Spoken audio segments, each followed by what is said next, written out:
Welcome to the show where we expose new perspectives on our ever-evolving world through the lenses of various industries, cultures, and backgrounds. Our guests are disruptors, united by a common goal to bring their purpose to life. Whether they're from the commercial world or third sector, from the global north or the global south, expect an inspirational journey that will transform your perspective on just what is possible. My name is Philippa White, and welcome to Thai Unearthed.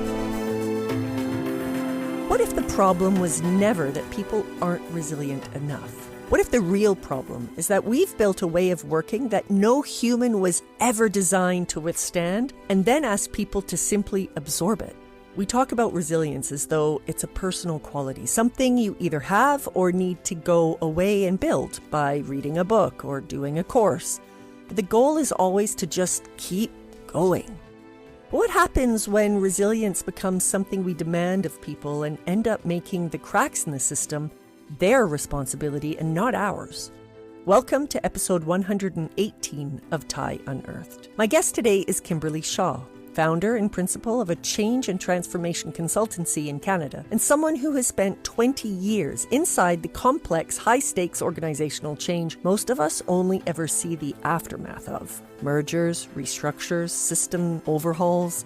This is the work that looks clean on a slide but feels like whiplash to the people living through it. Kimberly knows that world intimately. She has the credentials you'd expect and track record of delivering change that genuinely lands. But what makes this conversation matter is something she realized somewhere along the way. That in all our rushing towards speed and capability and results, the system forgot to consider the actual humans involved in all of this. And that's what we discuss in this conversation. We talk about what she calls the bankruptcy of trust and safety. What happens when organizations move so fast and design so poorly that people stop feeling any real connection to the decisions shaping their working lives? We talk about resilience and how a word that was meant to describe care has been turned into a measure of compliance. Kimberly shares a powerful metaphor drawn from her work with rescue animals. What happens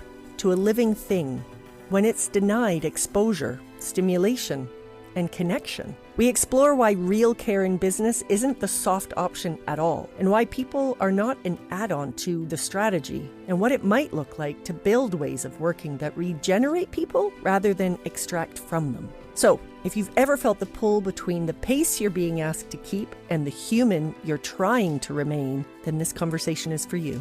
Kimberly, welcome to Thai Unearthed. Kimberly, thank you so much for joining us on Thai Unearthed from Toronto, the Great North. I'm heading there in 2 weeks, actually. I'll be in Oakville and Hamilton. I won't actually be in so Toronto. Down the road. Yeah, you're in the neighborhood, the GTA-ish. Yeah. Yes, exactly. Gosh, so to kick off, if you could just help us understand a little bit more about what your work looks like at the moment. I'm founder and principal in a change and transformation consultancy. So that's what work looks like every day on the day. And our work is really focused on hairy, messy, big change that tends to be really broad, vertically and horizontally in organizations, very meaty assignments where we're dealing a lot with a lot of cross-functional requirements, a lot of leadership and stakeholder requirements, a lot of enablement needs that are broad in the workplace, and also surrounded by lots of things that are happening outside the organization as well. So lots of, merger acquisition activities, lots of market pieces, lots happening, as we well know, politically and economically. So it's a pretty juicy place to be as far as work is concerned these days. When we spoke, oh my gosh, we could have spoken for 5 hours. And very dynamic conversation. You talked in quite a bit of detail about how you are working in this change and transformation area, and it's fast moving and high pressure. At what point did you realize that something fundamental was being missed? Yeah, that's such a great question because I think we are at a very important and specific window in time, not just in relationship to change and transformation delivery, but where we are organizationally and as people, in our world. And what I mean by that is that given the size, scale, and scope of the work that we do and all the factors that you just mentioned, it's at speed, it's higher pressure, it's demanding.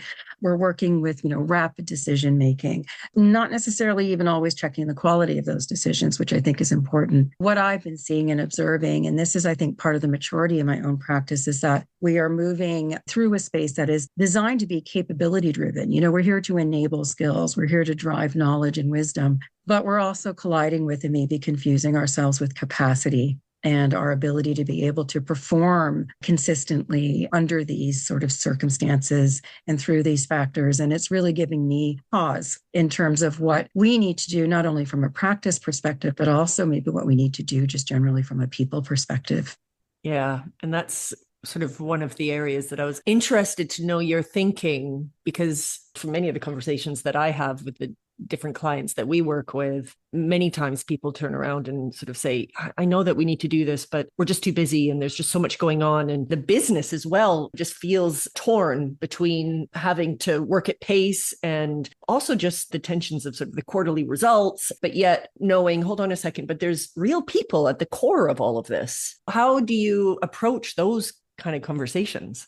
Yeah, that again, you've nailed it. There is this chasm, if you will, between, that which we are. And I think there's an illusion in this too, and we'll talk more about it, I know, but there is discrepancy, right? This gap, this chasm, as I mentioned, between organization and ironically, the very people that populate it, the very people that embody it, the very people actually that form it. So I think what you're calling out is this tension between that which we're doing structurally, systemically in an organization, processes and systems driven for sure, in absolute increasing what I feel conflict with the relational structures, the piece that you're mentioning around people, right? The humans that actually not just do the work. And I think there's a key piece here in terms of how we're treating people, but pulling those threads through the organization from decision, right? Through governance, through innovation and ideation, through support, collaboration and cooperation, all the way through to those, ironically, those results, right? Yeah. Those hard metrics that we're driving at the end of the day. And I agree with you. I think we're prioritizing speed and results over some of those cultural components that are absolutely essential, not just to individuals and teams, but to organizations.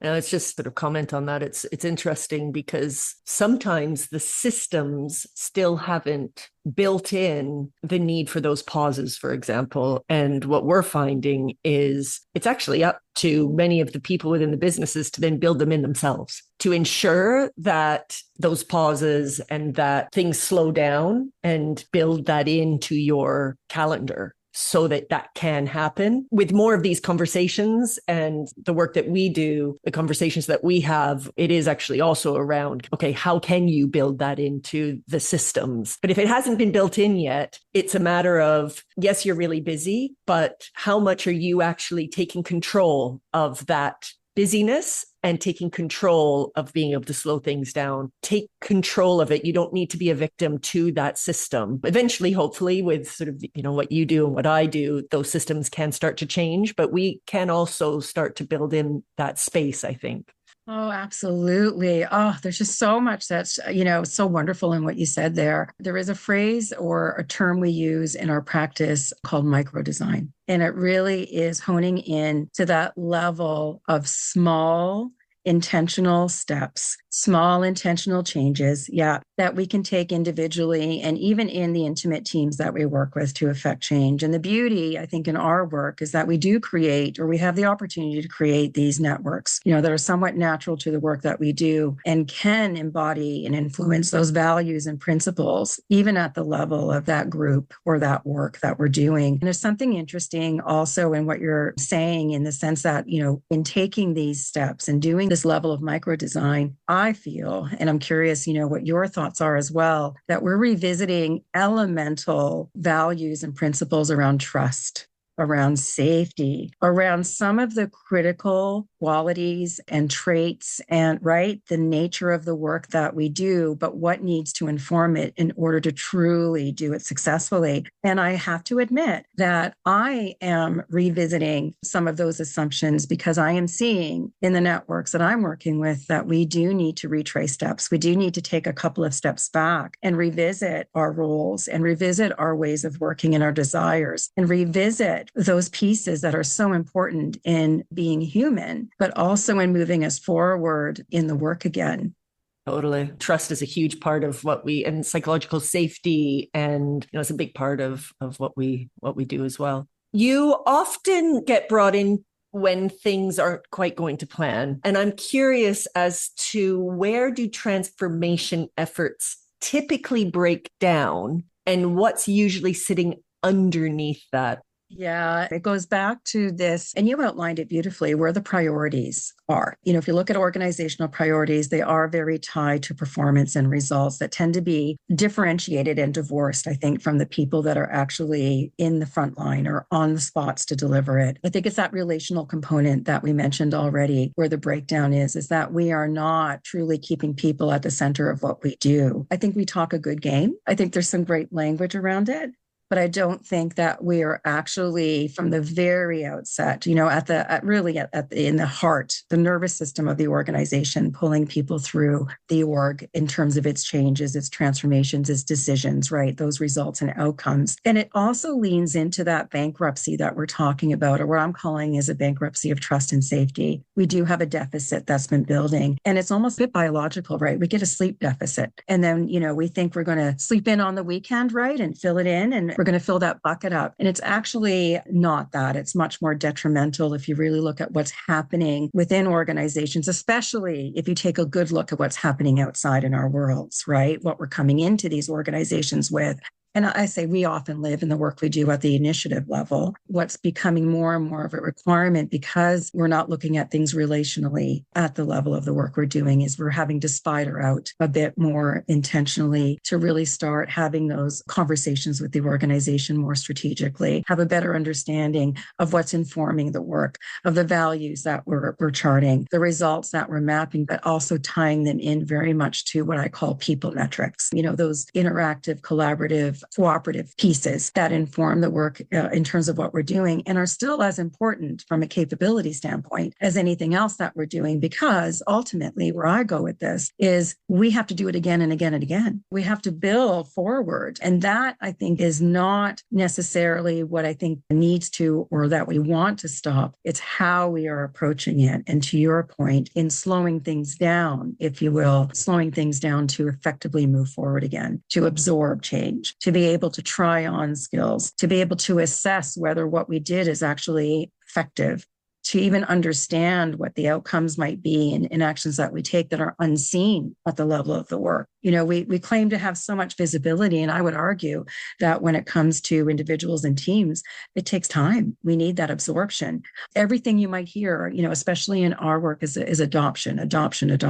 And where I'm increasingly challenging that notion is qualities of adaptation and qualities of evolution that go behind that in order to inform the next thing. Just to bring to life for our listeners who perhaps are running businesses or leading teams, and we talked about trust a few times actually already, and that being one of the areas that can really impact these transformation efforts. Can you tell a story or bring to life kind of an example of what do you mean when trust breaks down? So we work in, as we said earlier, some fast-moving organizations. And earlier when we spoke, we talked a lot about some of those trends. One of them is M&A, what I call M&A mania. And this is this drive to merge, to acquire, to become, to actualize, to manifest, these views of organization that really are driven appropriately, you would say, from the decision layers in an organization. So there is a lot that happens in those decisions. And an example I'll give you is where it's not just a merger or an acquisition. It's a series of integrations. It's a series of cultural alignments. It's a series of process, right? Let's do the listing. And I'm sure people out there, as you say, that are on businesses recognize this, right? There's a lot of it happening. And especially when a lot of our work tends to be enterprise level. But what we have happening is that we have all of these activities. They are distinct. They're investments, right? They're created into initiatives. They even form portfolios, even in programs of change and transformation. But it's still the same people that you see at the table every single time around the same momentum and the same activities towards the same results that we're driving. So automatically what you see there is the reconstitution of people and talents and skills, which are finite, required to continually return themselves to the work. To me, what's happening in that work is that there is so much of it happening, and it's happening at speed, that we lose connection to the initial decisions that drive us. There's the complexity in the organizations, which require more and more those threads around transparency, visibility, communication, engagement. And I mean the two-way kind, including feedback loops, which again, we keep coming back to this as well, design. So where there is a lack of design, I would correlate that to an increase in distrust, because we have more and more spaces in which we have opportunities to disconnect, to misunderstand, to miscommunicate, to also be distanced, right? We get further and further away from the heart and the brain of the organization. So the muscle, in my mind, that's required to bring people together is more important than ever. It has to be strengthened and stronger than ever, right? To draw this mechanism, this organism back in, regardless of where it's manifesting, which is an important consideration that, we'll touch on that too. We're really going back to your earlier comment. There is that sort of question that I have about, is it really the right direction in all cases at that scale or at that scope or that size or that magnitude?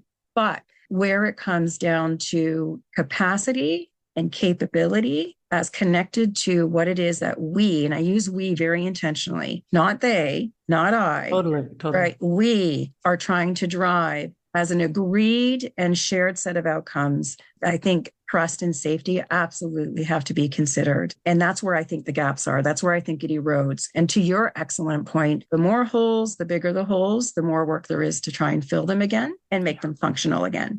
Yeah. So this actually is a great segue to one of the sort of core themes that I'm wanting to unearth in my podcasts at the moment. And it's this talk about resilience in organizations, which there's two ways that you can see it. One is, okay, we're just going to get busier and busier, and there's going to be more problems, and you just need to be resilient, which is not what we're talking about when it's being resilient. That's just not being human and not treating your people the way that they need to be treated. My idea around, and what I think we're talking about when we're talking about resilience, is more about the landscape is just constantly changing. And how can you, as a leader, but also as somebody who's working, navigate this very uncertain landscape that we're just facing politically, in our communities, in our work, etc. But from the point of view of what you're seeing, something isn't quite working. And I'm just wondering, what is happening to people's resilience right now?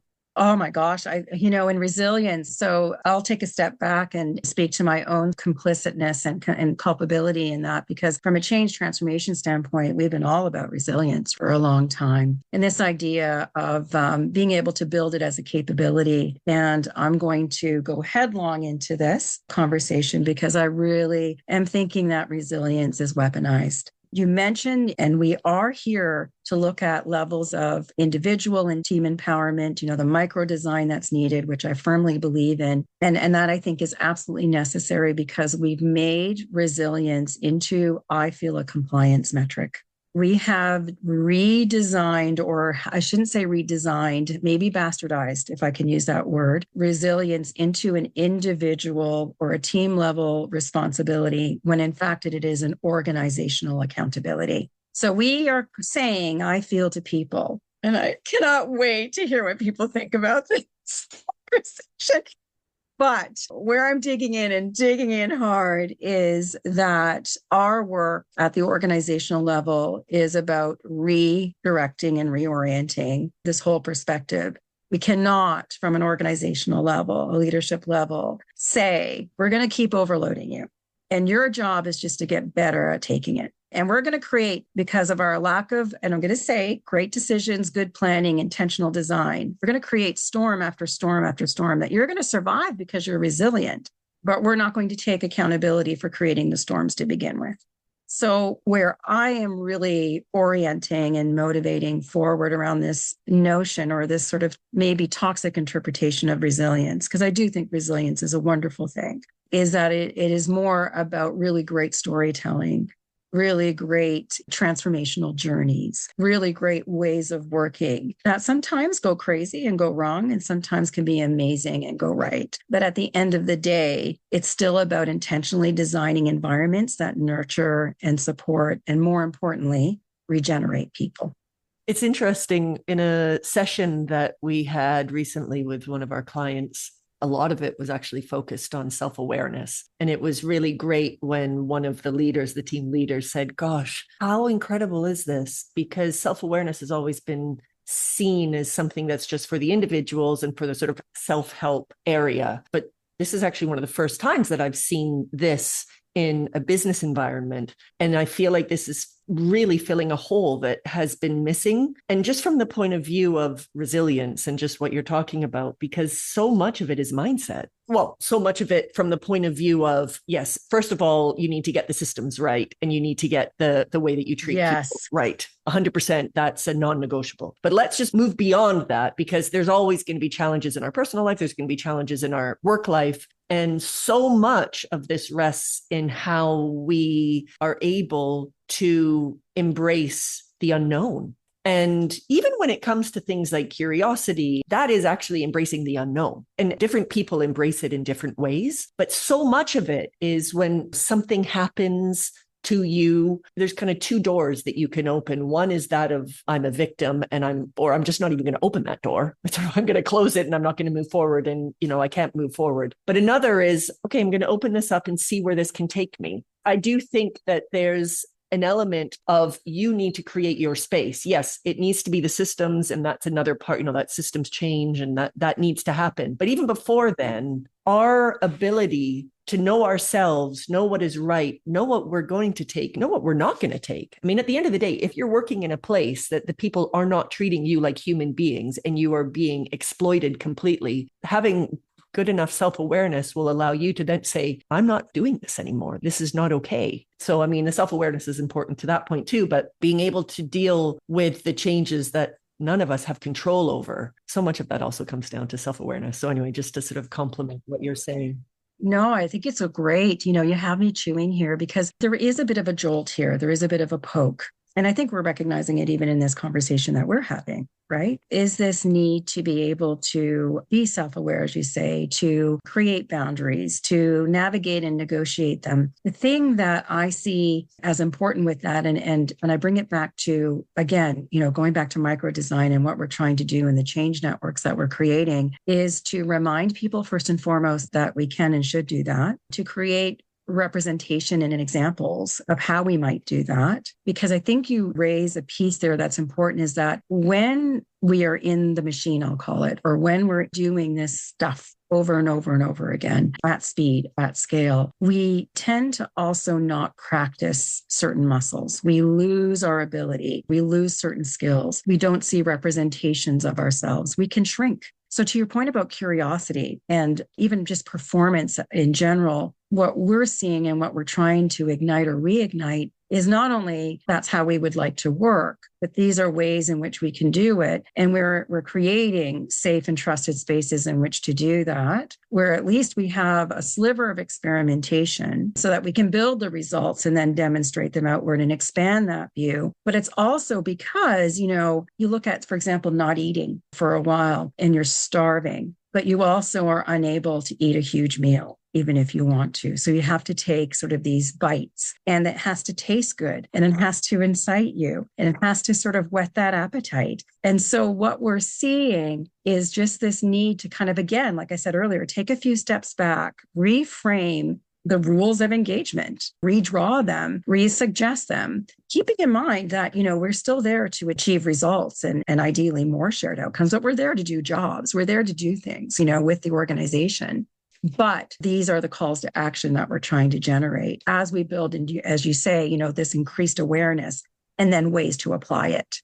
Yeah. When we last spoke, actually, I think we started on this conversation, which was hilarious. I don't know how we got onto dogs even before we got into work, but we did start talking about dogs before work. I think maybe my dog barked or your dog barked. I can't remember. Anyway, it was funny actually, because it got us talking about a metaphor, how without exposure and stimulation and connection, dogs struggle to function. And obviously you, as someone who looks after rescue dogs, you see the results of this abuse that dogs face and what happens as a result. And I've also taken on board a dog that was also in a situation that was abandonment and not treating the dog how the dog should be treated, and not leaving the house for sort of 8 months, and what happened to that dog. And I'm still seeing the results of that. And I'm trying desperately to kind of get this anxiety out of this golden retriever, which is slow, but it's happening. Where do you see that same pattern playing out in us as humans at work?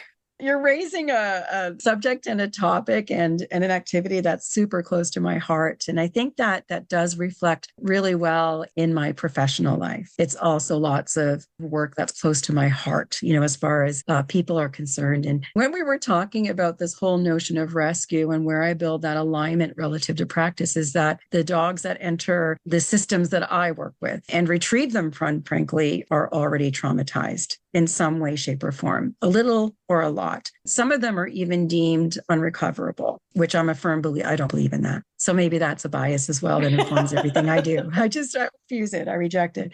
But I think where I would lean into this sort of metaphor is that I'm fascinated constantly that, as dogs are quote unquote sheltered, which I put in heavy quotation marks, and I look at organizations similarly as institutions, as structures, right, as systems that are designed for our best outcomes, but sometimes they're not. And obviously in rescue, there could be very detrimental outcomes that hopefully, we don't see happening in organizations. But I think, again, where I translate that experience is that I'm always amazed that when we rescue, and in your case, work to recover these animals, we're always amazed that they're not performing immediately, that they're not turning around and becoming these ideal companions and these, specimens, right? Within, and I think they use the 3-3-3 rule. And I said, I've been doing this for, well, actually, no, 1 year and a half. But anyway, yes. Exactly. And I think what we're getting at, you mentioned the word slow, is this tension between moving fast, delivering rapidly, thinking of organizations in this case, achieving results with speed. And yet some of the things that we're necessarily working with at the level of people with dogs takes time. It's a recovery. It's a restitution. I use the word regeneration. I really believe that we need room for regeneration in the work. We need to integrate activities. And I think it forms part of our wisdom, frankly, and our integrity as beings. I think dogs can, in this case, even be better. So can we. But I think it comes just back to the fact that we expect performance. We expect, from people who are in a deficit to be innovative, to be performative. And that's just not the case. So again, back to these invitation. And I think rescue has taught me that we can still be in these sheltering, environments. We can still be in these organizations, and we can still be working for what works best for us and what's good for us. And it's going to take time. It's so interesting because just a quick analogy still on this dog issue, but it's for me, I'm going to post about it at some point just because it's something that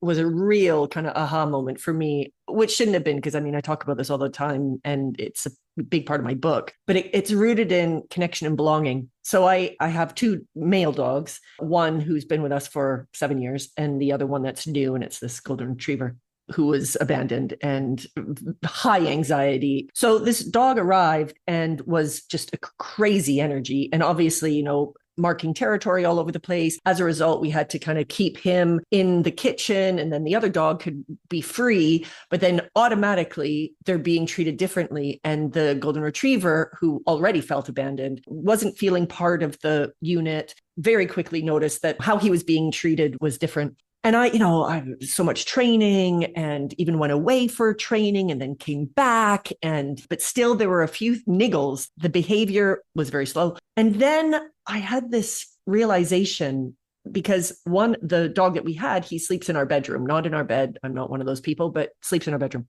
And so I was like, you know what? I'm just going to try this. I'm going to bring the other dog in to sleep in our bedroom as well, and just see if that just fixes things. He's still high energy, still, there's still a lot that we still need to do, but the marking territory stopped.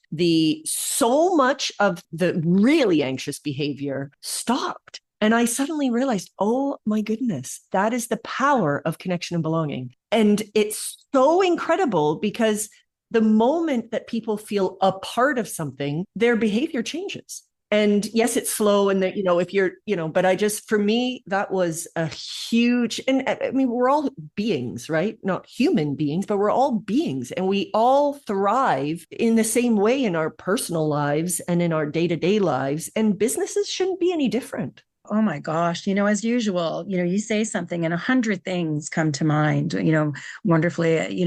I really agree with you. This notion of connection, I think fundamentally what we see is, as again, we mentioned starvation earlier, right? We're starving people through the ways of working that we've described of meaningful connection. And I think what you're getting at too is, the results of that: healthy stimulation, problem solving, learning about our interpersonal dynamics. There's a lot of social education. So you look at the offshoots of that: conflict resolution, negotiation, navigation, a lot of the things that I really think are fundamental. And by the way, also a bit derelict in our working experiences, especially when you look at cross-generational and multi-generational pieces, the complexity of the environments we're in, they demand connection. Absolutely. I agree with you.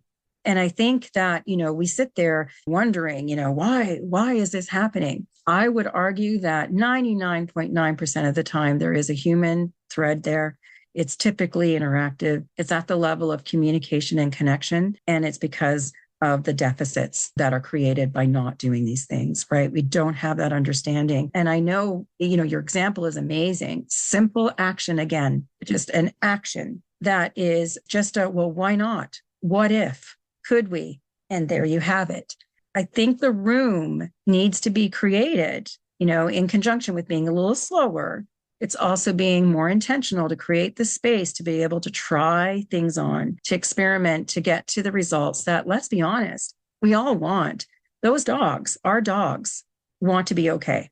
Nobody wants to be distressed. We all want those things, whether we even consciously or unconsciously admit it or not, because we see the results when it happens. So I think there is a level of honesty.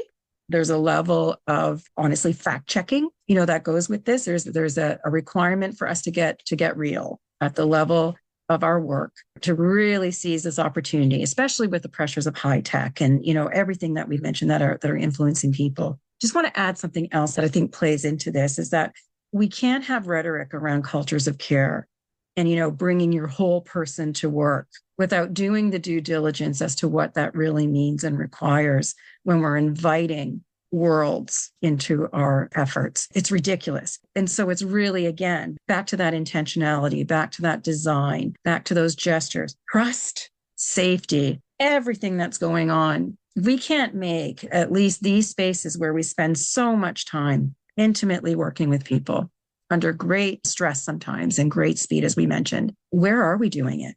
And so to me, it's become a bit of a mission, to be quite frank. Yeah.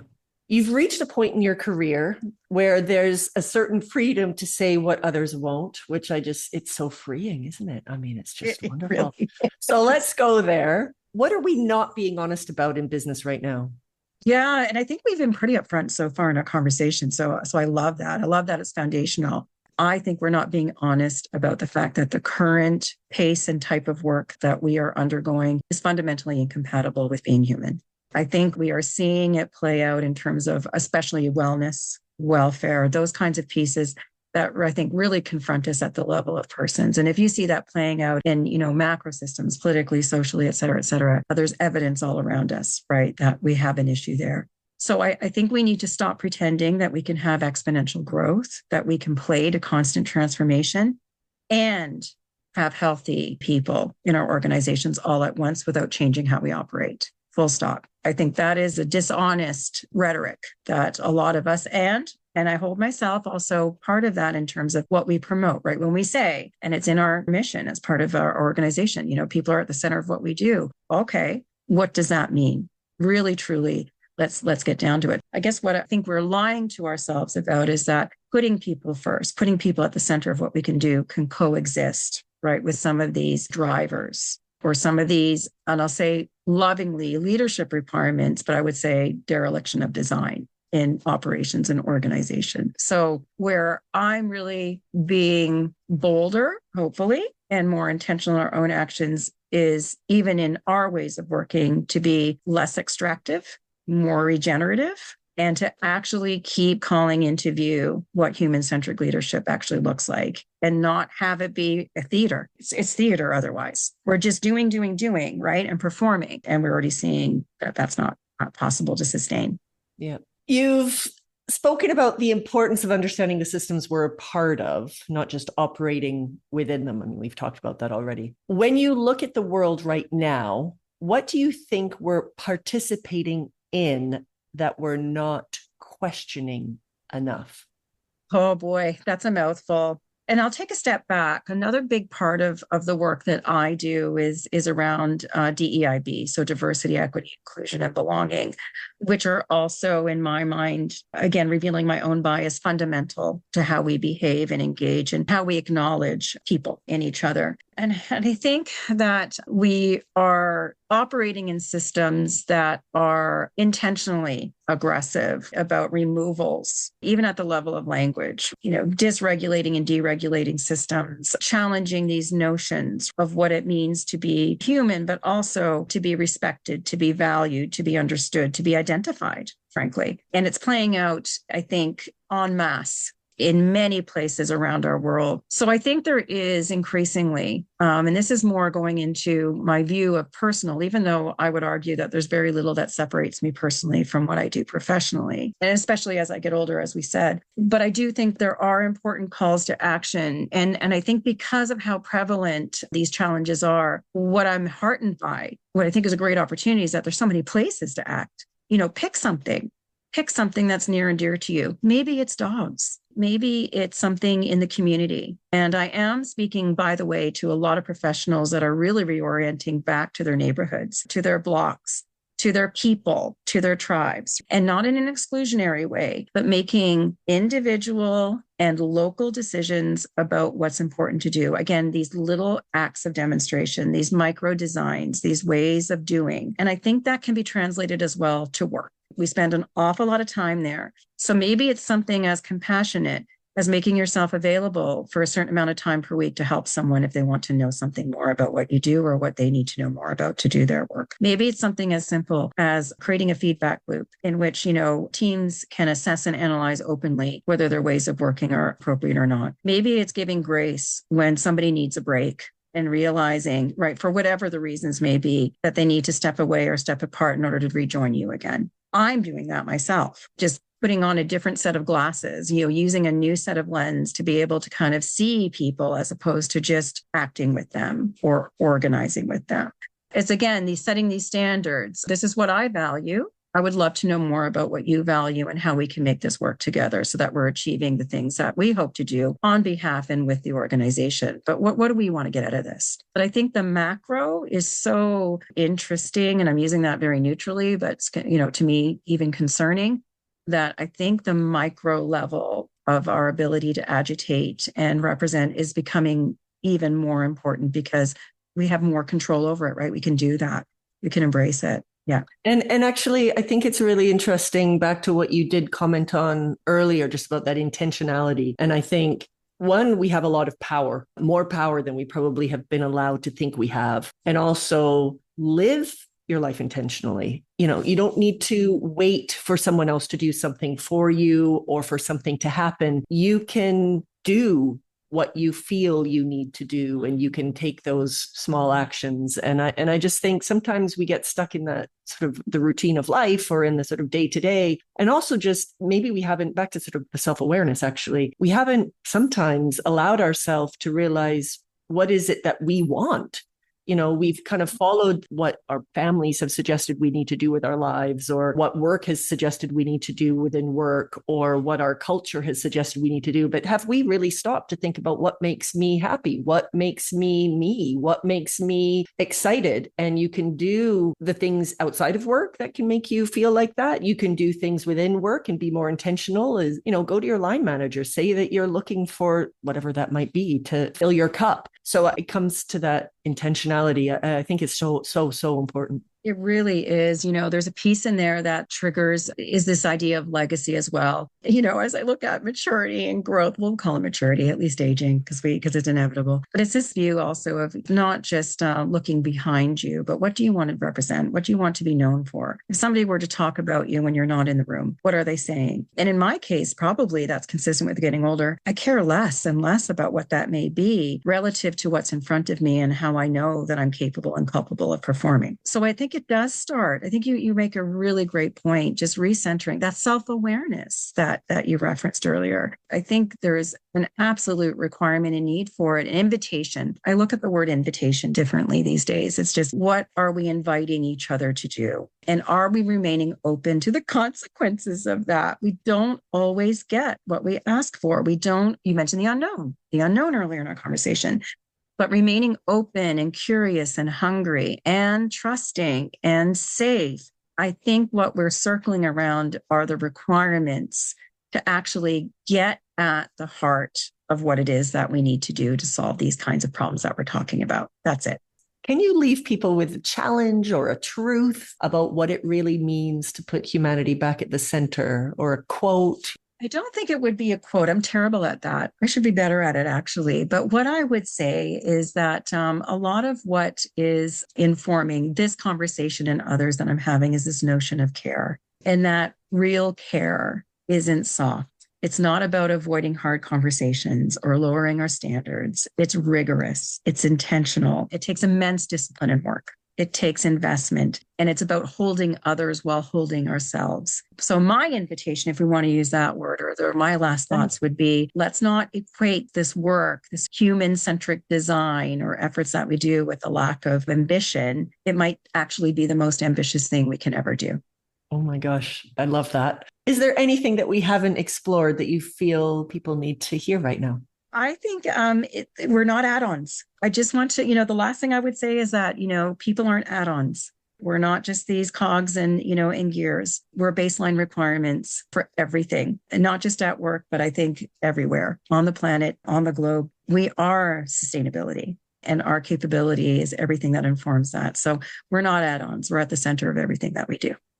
Thank you for joining me, Kimberly. Thank you for having me. I could do this for hours, and we will do it again. I just really appreciate your time. It is always so gratifying to speak to a like-minded soul. So thank you. Thank you so much for the invitation. And here's to more. Here's to the work. Hey everyone, it's Philippa again. I hope you enjoyed listening. Now, if you'd like to dive a little deeper, why don't you check out my book, Return on Humanity, Leadership Lessons from All Corners of the World. It reveals how putting people first is actually the smartest, most competitive business strategy of our time. And if you're ready to break through disengagement, spark innovation, and build agile, purpose-driven teams, let's talk. Whether it's workshops, offsites, keynotes, or full-scale leadership programs, we'll shift paradigms and create the change you're looking for. Visit philippajwhite.com to learn more or get in touch. A huge thanks to Berna Vieira for the music and to Pete Morgan for his help with the editing. Until next time, and I hope we'll meet again soon.